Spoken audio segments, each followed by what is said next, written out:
नमस्कार दर्शक बंधु मु आज यही वीडियो रे आपण माननकु कहिबाकू जाउछि आरिसा पिठा किपरि प्रस्तुत करंती।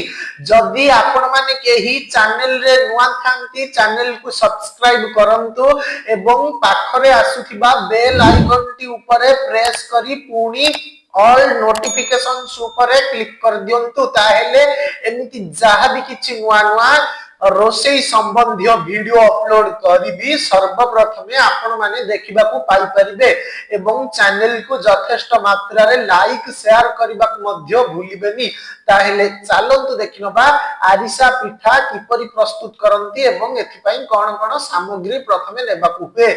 आवश्यक सामग्री 500 ग्राम अटा, 100 ग्राम चीनी, छाणीबा पाई रिफाइन तेल, आवश्यक अनुसारे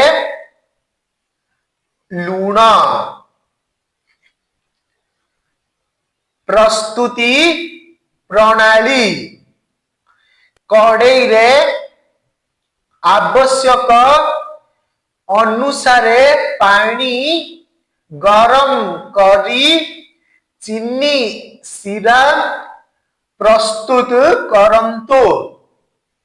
एही सिरा होई गले अटा लूण पकाई गोलाई खली प्रस्तुत करंतु। एही खली को कदली पत्र रे ढाली करी पिठा तैयारी करी तेल रे छाणंतु। एहा को ओलटाई कड़ा करी छाणी ओल्हाई आणंतु।